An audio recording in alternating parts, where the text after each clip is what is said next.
Sejam bem-vindos ao canal. Vamos juntos navegar nessa história além dos livros. Um Japão em guerra, mas vivo, em 1945. Ruas movimentadas de Hiroshima e Nagasaki. Pessoas em suas rotinas, bondes circulando, crianças brincando, apesar dos sinais da guerra que já durava anos. O Japão Imperial travava uma guerra que parecia interminável. Nas cidades, a vida continuava, marcada pela resiliência e pela incerteza. Em Hiroshima, um importante centro militar e industrial, a rotina da manhã do dia 6 de agosto começava como qualquer outra. O céu estava claro, o ar estava quente. Ninguém poderia imaginar que em poucas horas o mundo como o conheciam deixaria de existir. A história estava prestes a ser reescrita de uma forma brutal e definitiva. O Projeto Manhattan. Fotos de cientistas como Oppenheimer e Einstein. Imagens de instalações secretas em Los Alamos, Novo México.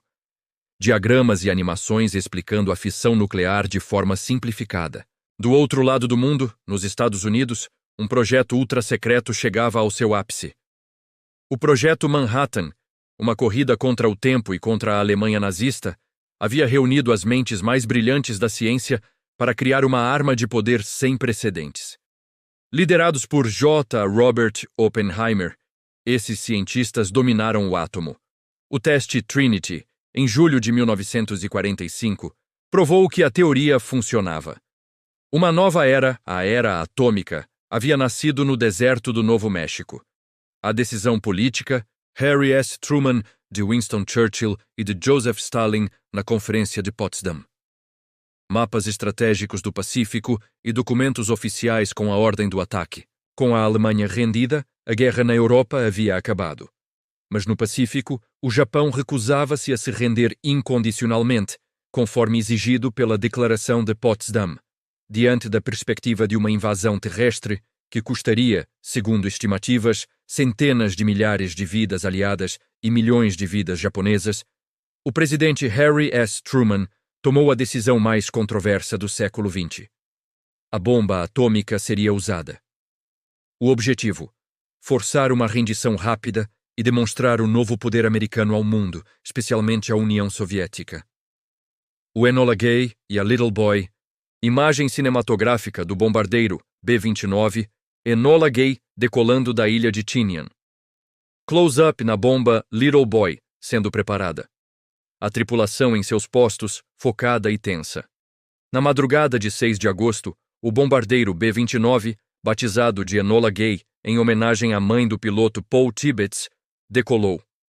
Em seu compartimento, carregava a Little Boy, uma bomba de urânio com o poder de 15.000 toneladas de TNT. A tripulação de 12 homens voava em direção a Hiroshima, o alvo principal. O tempo estava perfeito. A missão, codinome Centerboard I, seguia conforme o planejado. 8h15 da manhã. Hiroshima. A bomba é liberada. Close em um relógio de bolso marcando 8h15, uma pausa dramática de 43 segundos, o tempo que a bomba levou para cair. Às 8h15 da manhã, a Little Boy foi liberada a mais de 9.000 metros de altitude. Por 43 segundos, ela caiu em silêncio sobre a cidade adormecida. No chão, a vida seguia seu curso. Um alarme de ataque aéreo havia soado mais cedo, mas como nada aconteceu, foi cancelado.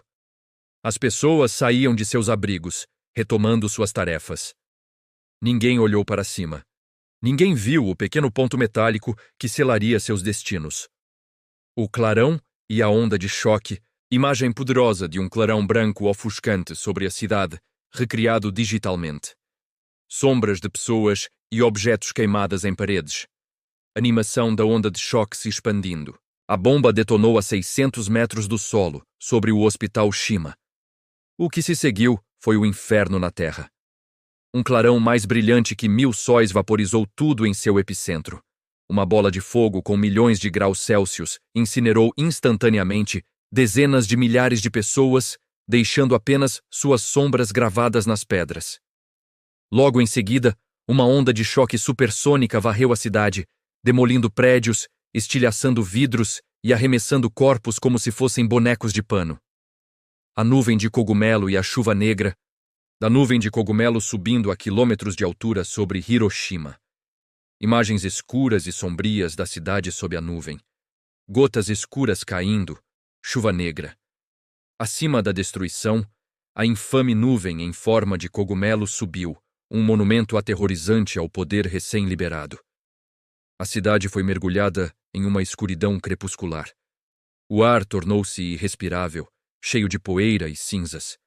E então, começou a chover. Uma chuva negra, oleosa e radioativa, composta pelos restos vaporizados da cidade e de seus habitantes, que contaminava tudo o que tocava e trazia uma morte lenta e invisível para os que haviam sobrevivido à explosão inicial. O cenário apocalíptico, ruínas a perder de vista. A cúpula Gembaku, um dos únicos prédios a permanecer de pé perto do epicentro. Ruas cheias de escombros e silêncio. Quando a poeira começou a baixar, a visão era apocalíptica.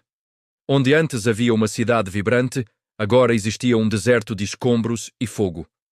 Cerca de 90% dos edifícios de Hiroshima foram danificados ou destruídos.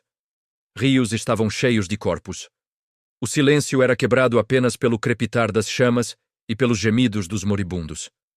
Estima-se que entre 70.000 e 80.000 pessoas morreram instantaneamente. Os sobreviventes, Hibakusha, com queimaduras graves, roupas em farrapos, caminhando como zumbis pela cidade destruída. Cenas de socorro improvisado. Os que sobreviveram, conhecidos como Hibakusha, emergiram de um pesadelo. Muitos estavam gravemente feridos, com queimaduras terríveis e a pele caindo em tiras. Desorientados, em estado de choque, eles vagavam em busca de água, de ajuda, de entes queridos. Eram fantasmas em sua própria cidade morta, testemunhas de um horror que palavras não podiam descrever. A ajuda demorou a chegar, pois a própria estrutura de socorro da cidade havia sido aniquilada. A recusa da rendição, líderes militares japoneses em reunião. Mapas mostrando a continuidade da resistência, mensagens de rádio interceptadas. Apesar da aniquilação de Hiroshima, a liderança militar do Japão não se rendeu. Alguns duvidavam que os americanos tivessem outra bomba. Outros, presos a um código de honra que proibia a rendição, estavam dispostos a lutar até o último homem, mulher e criança. A guerra continuava. E com ela, a contagem regressiva para a segunda bomba. O Boxcar e a Fat Man, bombardeiro B-29, Boxcar. Close-up na Fat Man, uma bomba de plutônio, visivelmente maior e mais complexa que a Little Boy. 3 dias depois, em 9 de agosto, outra missão foi lançada. O avião era o Boxcar. A arma, a Fat Man, uma bomba de plutônio ainda mais poderosa. O alvo primário era a cidade de Kokura, um importante arsenal. Mas o destino, mais uma vez, interveio. 11:02 da manhã. Nagasaki, nuvens cobrindo Kokura. Avião mudando de rota para Nagasaki. Fotos de arquivo de Nagasaki antes da bomba, uma cidade portuária com grande população cristã. Ao chegar em Kokura, a tripulação encontrou a cidade coberta por nuvens e fumaça, impossibilitando a mira visual exigida. Com o combustível acabando, eles seguiram para o alvo secundário. Nagasaki. Uma cidade portuária, com um terreno montanhoso e uma das maiores populações católicas do Japão. Por uma falha momentânea nas nuvens, um alvo foi avistado. Às 11:02 da manhã, a Fat Man foi liberada. A segunda tempestade de fogo, reconstituição digital da explosão em Nagasaki, mostrando como as colinas limitaram parte do dano, mas canalizaram a destruição pelo Vale de Urakami. A explosão foi ainda mais forte que a de Hiroshima, com uma força de 21.000 toneladas de TNT. No entanto, a topografia de Nagasaki, com suas colinas, conteve parte da destruição. Ainda assim, o Vale de Urakami, onde a bomba caiu, foi completamente aniquilado. A Catedral de Urakami, a maior da Ásia Oriental, foi pulverizada. Cerca de 40.000 pessoas foram mortas instantaneamente. O Japão e o mundo haviam testemunhado o impensável pela segunda vez em 3 dias. A rendição do Japão Imperador Hirohito. Imagem de arquivo da sua transmissão de rádio histórica. Manchetes de jornais anunciando o fim da guerra. Diante da destruição de duas cidades, da ameaça de mais bombas e da invasão soviética da Manchúria, o impasse no governo japonês foi finalmente quebrado. O imperador Hirohito, em uma intervenção sem precedentes, decidiu pela rendição. Em 15 de agosto, o povo japonês ouviu a voz de seu imperador pela primeira vez na história, anunciando o fim da guerra. Ele pediu que suportassem o insuportável. O legado e a reflexão, cenas atuais de Hiroshima e Nagasaki. O Parque Memorial da Paz, o museu, a Chama da Paz. Rostos de jovens japoneses e turistas, depoimentos de Hibakusha envelhecidos. Hoje, Hiroshima e Nagasaki são cidades modernas e vibrantes, símbolos de paz e resiliência. Mas as cicatrizes permanecem, não apenas nas ruínas preservadas, mas na memória coletiva da humanidade. Os Hibakusha dedicaram suas vidas a garantir que nenhuma outra nação sofra o mesmo destino, compartilhando suas histórias dolorosas.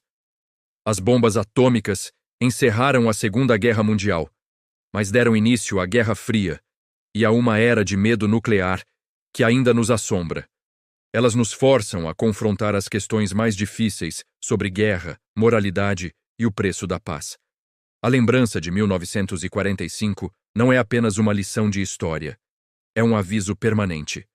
Um lembrete de que o poder de destruir nosso mundo está em nossas mãos e que a escolha de não usá-lo é nossa responsabilidade diária. Obrigado por ter ficado até o final. Não se esqueça de se inscrever no canal para mais vídeos como esse.